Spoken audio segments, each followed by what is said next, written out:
Bien, jóvenes, vamos por el cuarto vídeo de la dictadura de Primo de Rivera. El primero, repasando, era explicar las causas de la dictadura y quién estaba detrás. El segundo, los paralelismos con Italia. Y el tercero vimos tres de los aspectos que tomaba. Como típica dictadura, el primer aspecto era el mantenimiento del orden público, una política de mano dura.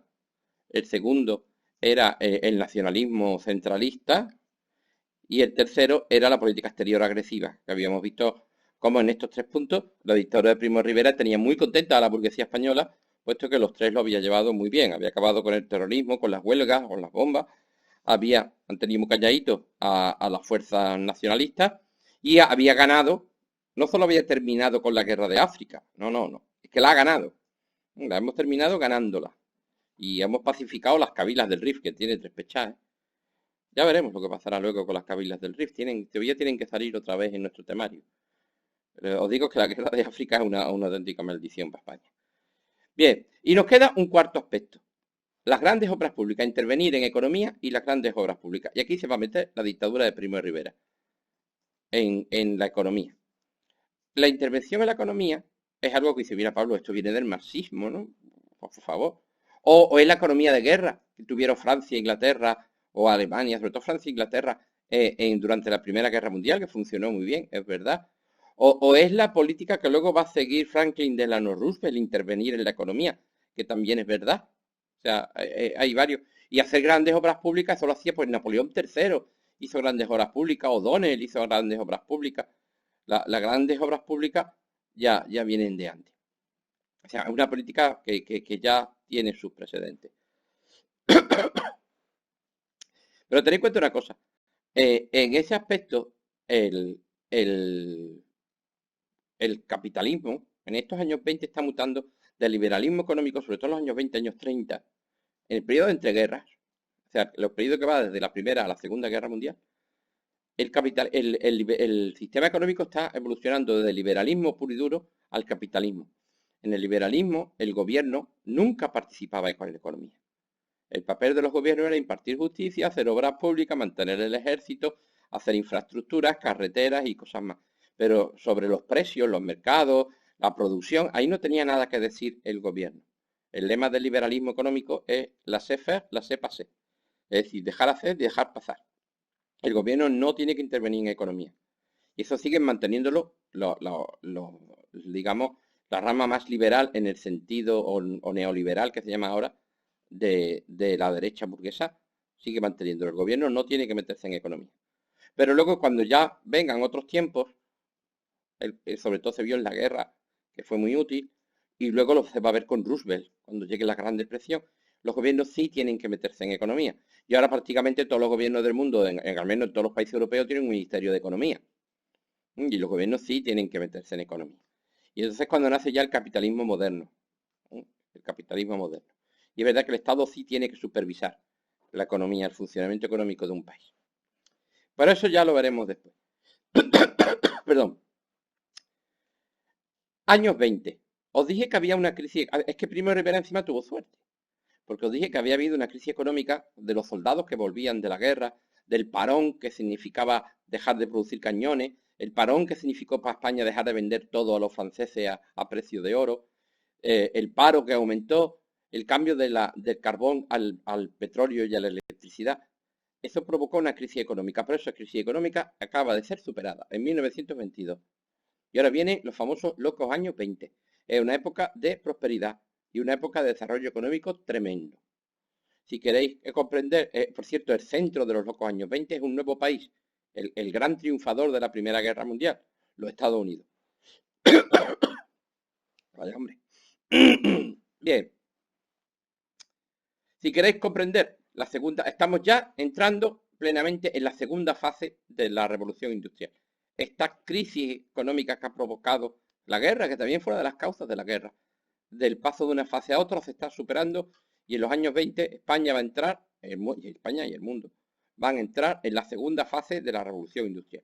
Y para ello es perfecta esta foto. Estamos viendo los elementos típicos de esta segunda fase de la revolución industrial. Yo estoy viendo dos. Uno, los automóviles, es decir, el motor de combustión interna, que funciona con gasolina, es decir, con un derivado del petróleo, no con carbón. Cuidado que el carbón se va a seguir usando, va a haber grandes máquinas de carbón.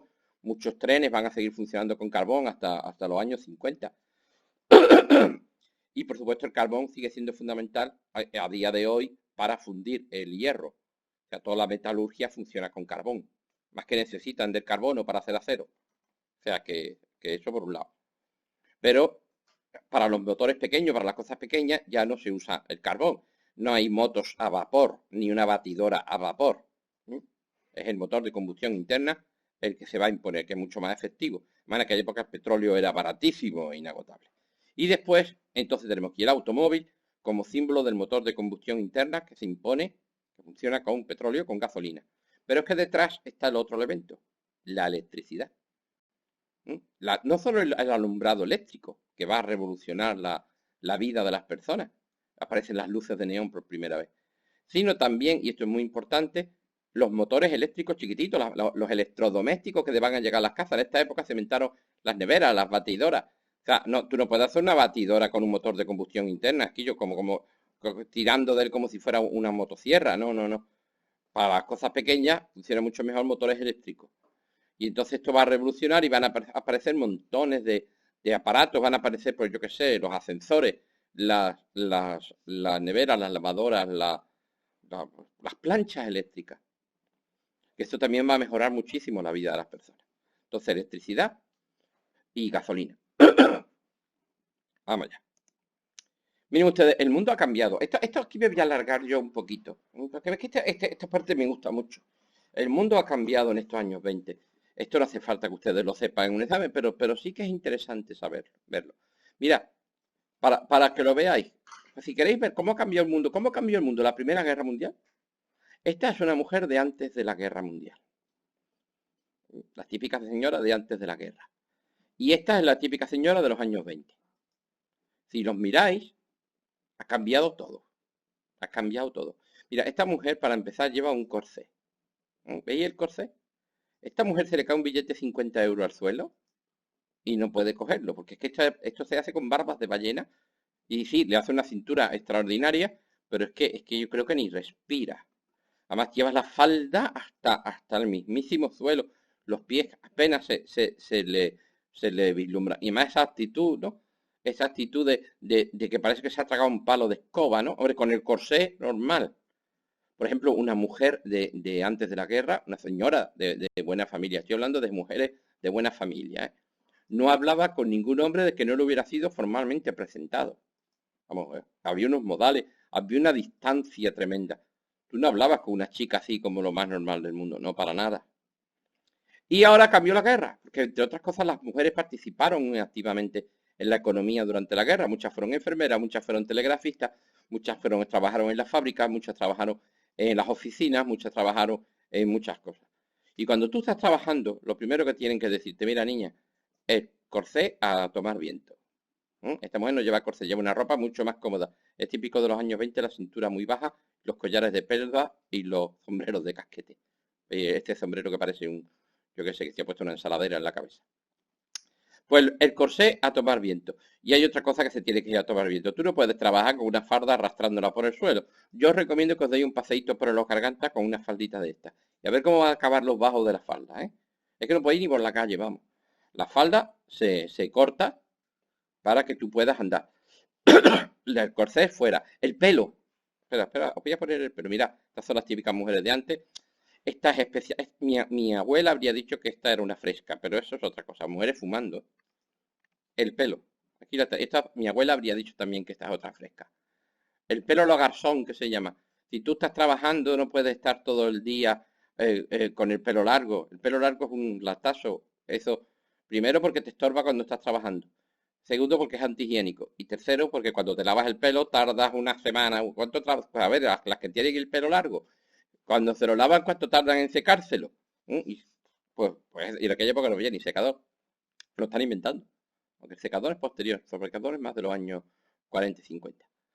Pues entonces, ¿qué hicieron? Pues cortarse el pelo. Y cambiar. Sobre todo lo que cambia es la actitud de las dos, ¿eh? Oye, está una mujer de dinero, ¿eh? Cambia la actitud. De pronto las mujeres se atreven a hacer cosas. Se atreven a salir solas. No me lo salía sola a la calle. Pues no, ahora las mujeres van a trabajar, las mujeres van a salir, las mujeres van a vivir.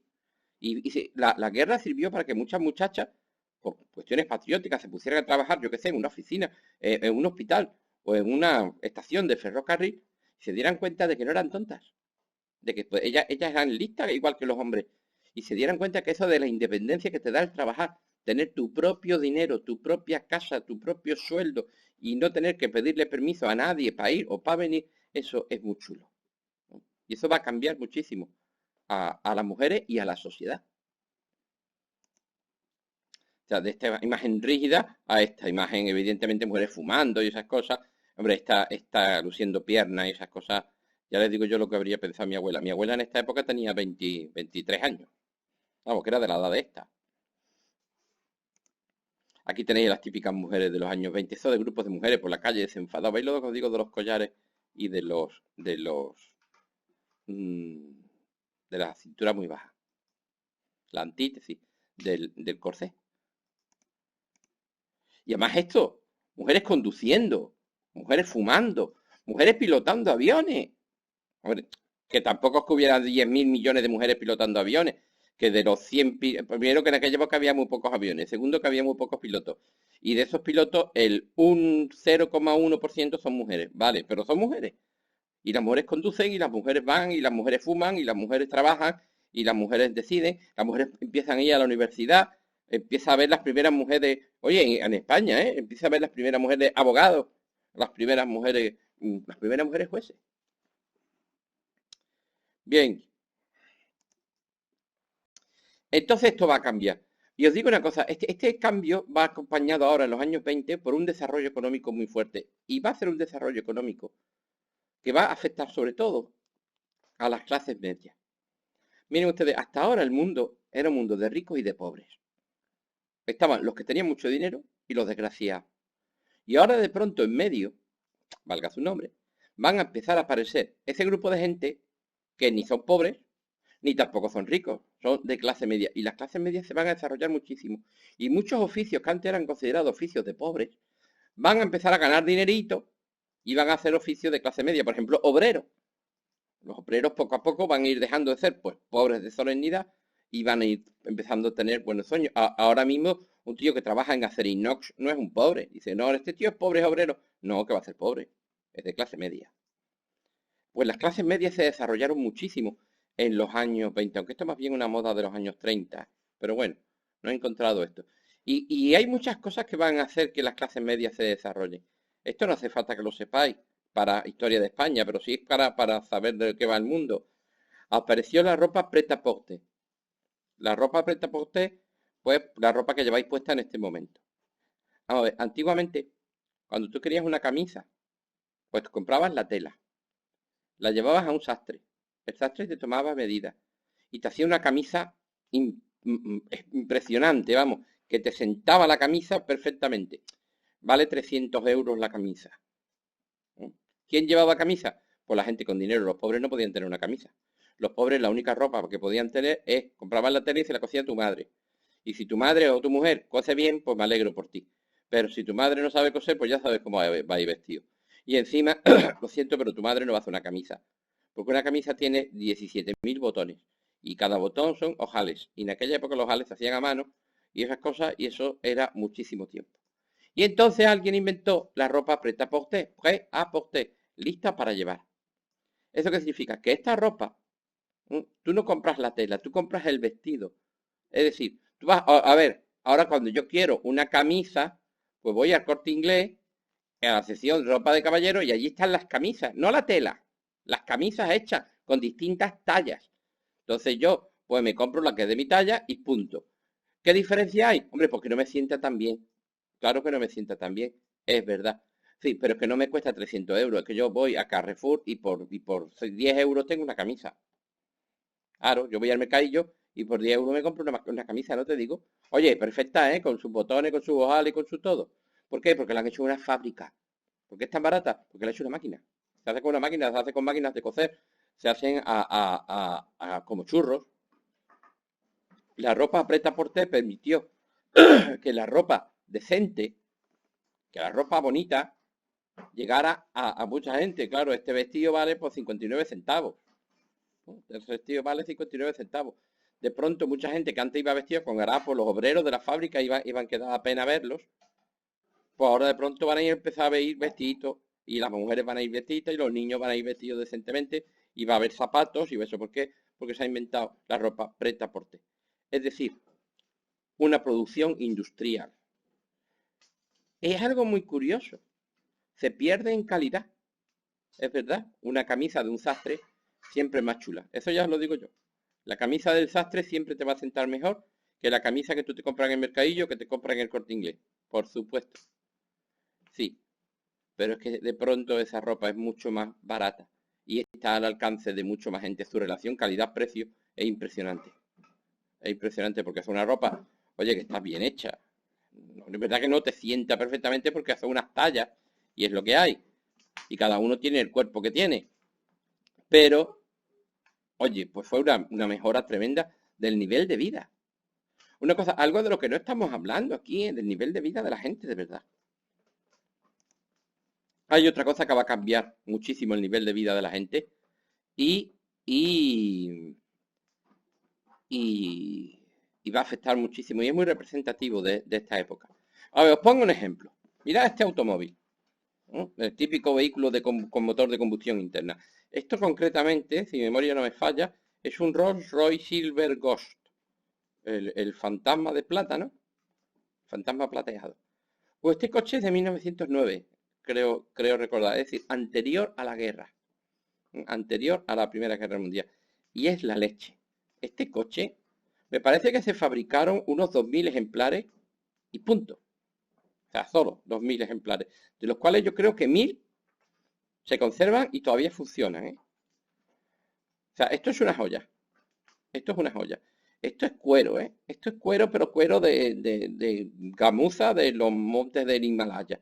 El salpicadero está hecho a mano. El motor está montado por unos artesanos, por unos ingenieros que han pulido cada tornillo, cada pieza. La suspensión ha sido ajustada al milímetro. El salpicadero es de madera de ébano tallada por un enano de la Selva Negra.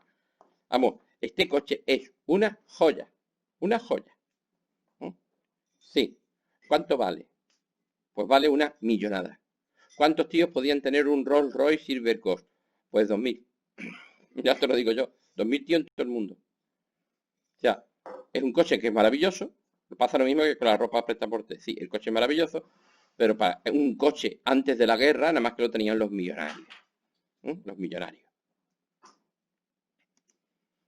Y entonces llega un señor que se llama Gerald Ford e inventa el Ford T, que se produce en cadena. Inventa la producción en cadena. ¿Sabéis lo que es una cadena de montaje? Los coches van pasando y eso. Pues bien, el Ford T, o sea, esto es una joya. Esto es un mojón. Mira, Pablo, estos son cuatro chapas ahí como pueden, con un motor, sí, con una suspensión de aquella manera, y el motor son piezas que se han ido fabricando y que un tío en una cadena las ha ido montando. O sea, ninguno de los operarios que ha montado este motor sabe montar un motor. Es decir, tú estás trabajando en una cadena de montaje y este tío de aquí no sabe montar el chasis de un coche. Lo único que sabe es apretar el tornillo 27C del radiador. Y ya está. Y este aprieta el tornillo 27A. Y este el 27F. Y este el 24. Y este el 23. O sea, al estar hecho en una cadena, no necesita más, personal cualificado. Nada más que necesita pues, 2 ingenieros y poco más. ¿Pero qué ventaja tiene? Bueno, este coche se fabricó por cientos de miles. Y vale pues la centésima parte que este.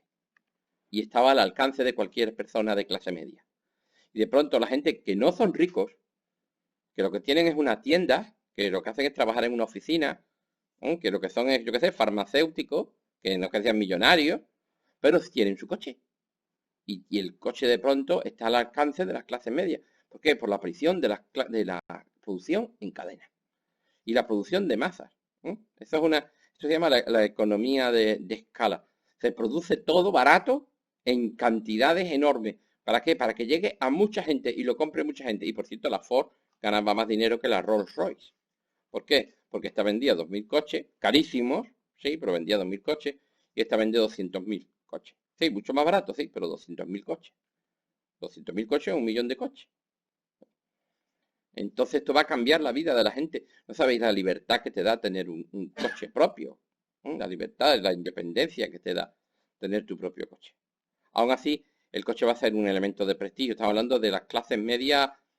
Va a llegar a la clase media con cierto dinerito. Las clases medias. No, ni siquiera con cierto dinerito, clases medias. Las clases bajas no, desde luego. También aparece un montón de electrodomésticos. Y aparece una cosa, ojo, ojo, aparece el ocio. Cuidado. Vamos a ver. Por un lado se acaba de inventar la radio. En verdad no se acaba de inventar, pero se ha popularizado la radio. Y el cine. Este tío Charles Chaplin, Charlo. Cine mudo, en blanco y negro, obviamente. Hay algunas películas maravillosas, cuidado. Y ahora yo os digo, aparece el ocio también. Vamos a ver. El, por primera vez, no sé si acordáis que Canalejas, el gobierno de Canalejas, en el vídeo anterior, claro, puso el descanso dominical. Los domingos las fábricas cierran, los domingos los negocios cierran, por lo cual los trabajadores tienen un día libre. Por primera vez tienen tiempo libre. ¿Y a qué van a dedicar ese tiempo libre? Pues miren ustedes, hasta entonces los únicos que tenían ocio eran los ricos. Los únicos que tenían ocio eran los ricos. ¿Y qué hacían los ricos en sus tiempos de ocio? Pues mira, iban a la ópera o al ballet o a escuchar a una orquesta y se ponían los abrigos de pieles y iban allí a la ópera.